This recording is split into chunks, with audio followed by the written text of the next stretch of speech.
Parang playoffs ang laban sa preseason mga bro. Si Stephen Curry lang ang may karapatan gumawa ng ganito. Sinampulan ng look away 3-pointer ang bagong teammate na si Chris Paul na galit nang maiwanan ni Austin Reeves. Golden State Warriors versus Los Angeles Lakers. Balik sa Crypto.com arena ang LA mga bro. Plus balik din sa lineup sila LeBron James, Anthony Davis at Austin Reeves. Wala nga lang ngayon si Gabe Vincent. Sa Warriors absent pa din si Draymond Green due to ankle injury. Pero nandyan naman sila Klay, Steph at CP3 na unang beses makakaharap ni LBJ bilang miyembro ng Warriors. Well, first quarter unang nakabuta sa laro ang Lakers. Back-to-back 3 points mula kay Austin Reeves na sinundan ni D'Angelo Russell. Nadali pa ni Austin sa ball fake etong si Steph pero hindi pumayag ang Warriors mga bro na ganun-ganun na lang at agad sumagot ng 13-0 run. Inumpisahan niya ng 3 points ni Stephen Curry at assist para kay Kevon Looney. Ganda din ang pukol ngayon ni Andrew Wiggins, 5 straight points. Natapos na lang ang run na yan mga bro mula sa napakatinding signature look away 3-pointer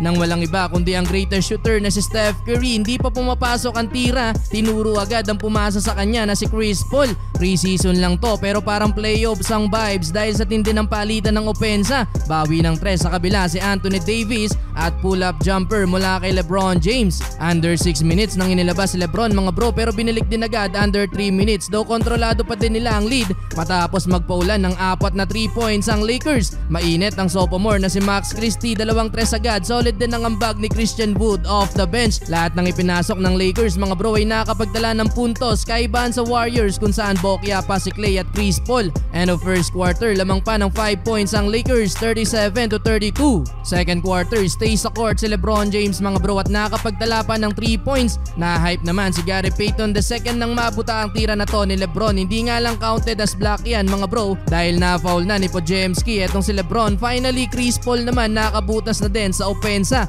Pasok ang corner 3 points mga bro. Ganun din etong si Klay Thompson. Samantalang si Stephen Curry naman nakipagsayawan sa bagong player ng LA na si Jackson Hayes. Double figure na para sa greatest shooter mga bro plus meron pa yung kasamang 4 na assist. Do kontrolado pa din ng Lakers ang laban mga bro and 1 basket mula kay Anthony Davis at driving layup mula kay LeBron. Pero hindi sila nagkaintindihan sa depensa dito ni LeBron mga bro. Easy dunk na tuluyan kay Kuminga. Nakaka-score pa ng 5 points etong si Klay Thompson. Pero buti na lang mga bro nakabawi sa kabila etong si Rui Hachimura at Austin Reeves. Kaya naman pinangawakan pa din ng Lakers ang kanilang 7-point lead sa first 2 quarters, 70-63. Entering the third quarter hindi na pinaglaro dyan si LeBron James mga bro pero pinaglaro pa ng ilang minuto si Anthony Davis. Ganun din sa Warriors mga bro, ilang minuto ding naglaro dyan sila Steph, Klay at CP3. Na technical pa sa AD na magreklamo after ng play na to mga bro, frustrated na wala man lang itinawag ang referee. Ang role player naman ng Lakers mga bro na si Taurean Prince mainit sa third quarter.